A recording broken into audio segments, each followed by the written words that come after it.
Nous sommes au laboratoire Architecture et fonction des macromolécules biologiques à Marseille. Ici, on connaît bien les coronavirus. Les chercheurs Bruno Canard, Étienne de Crolly et leurs équipes les étudient depuis 2003 et l'apparition du SARS. Alors que l'épidémie de Covid-19 continue à se propager à travers le monde, ils travaillent plus que jamais à l'élaboration de nouveaux médicaments contre le virus. Un processus long qui nécessite avant tout de bien comprendre son fonctionnement.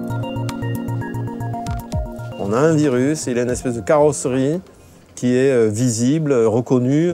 Et ensuite, à l'intérieur du virus, il y a un moteur qui permet au virus de se répliquer, de fabriquer des composants, d'échapper au système de la cellule, etc. etc. Ben, c'est ce qu'on fait. On regarde, on ouvre le virus, on regarde à l'intérieur quelle est la machinerie qu'il a et comment elle lui permet de se répliquer et de se défendre aussi par rapport aux agressions.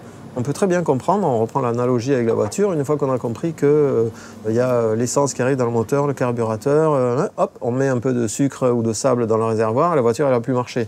Et là c'est exactement pareil, nous on essaie de trouver une structure moléculaire de manière à ce que quand on a cette structure, on voit qu'il y a un endroit où on peut caser une molécule qui va s'insérer et qui va arrêter le fonctionnement de la machine moléculaire.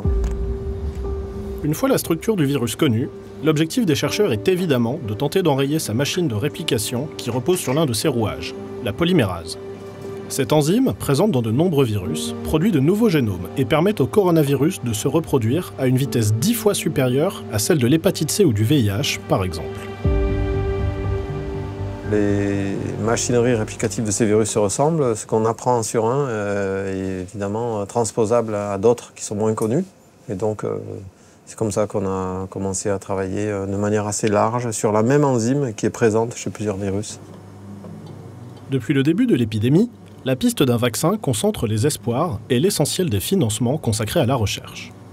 Mais ici, on travaille à la mise au point d'un médicament qui ciblerait le mécanisme de réplication commun à de nombreux virus et présenterait donc l'avantage d'être efficace à plus long terme. Est-ce qu'un vaccin qui est fait aujourd'hui contre le SARS numéro 2 va fonctionner dans 1 an, dans 2 ans, ou s'il y a un autre SARS numéro 3 qui arrive? Quelle est la probabilité que le vaccin fonctionne? Quel est son taux de protection? Tout ça, c'est des inconnus. Si on a un médicament qui est actif contre le SARS numéro 1, il sera actif contre le SARS numéro 2, contre le SARS numéro 3, parce que cette machinerie est extrêmement conservée. Il n'y aura pas de variation.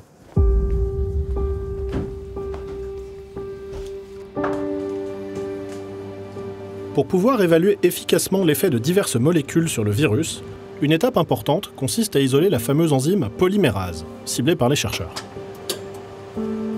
Pour cela, il faut passer par une phase de purification en laboratoire.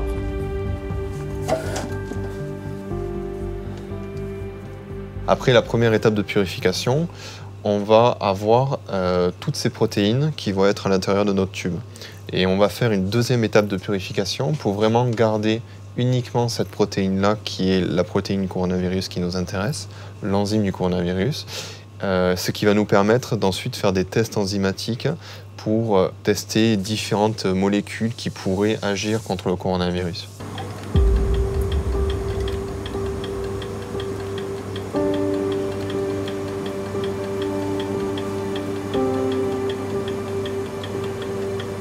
Donc une fois qu'on a la protéine purifiée du coronavirus, on va venir tester des molécules chimiques qui ont un effet inhibiteur, potentiellement.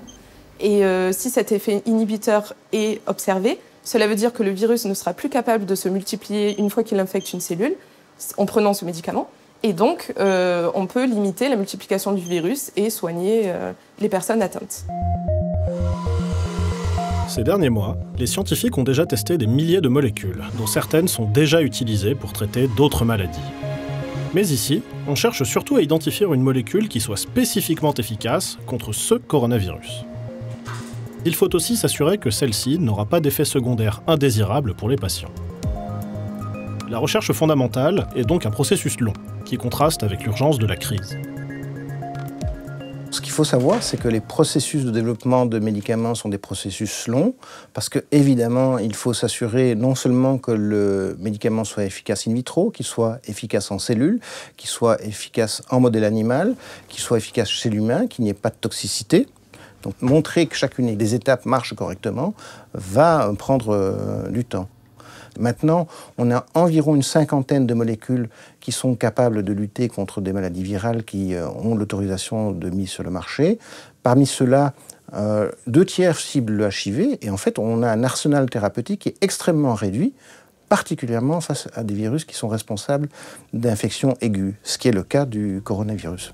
Là où on est en manque, c'est en manque de production de nouvelles molécules actives par cette action de la recherche fondamentale. C'est une recherche au long cours, on n'en voit pas forcément les effets tout de suite, mais si on la néglige, il n'y a pas de molécules qui vont pouvoir entrer en essai clinique. Il faudra donc certainement s'armer de patience avant que soit mis au point un remède sûr et efficace contre le coronavirus. Mais cette longue bataille, qui se joue à l'échelle moléculaire, dans les laboratoires de recherche à Marseille et partout dans le monde, est notre meilleur espoir pour vaincre les virus émergents d'aujourd'hui et de demain.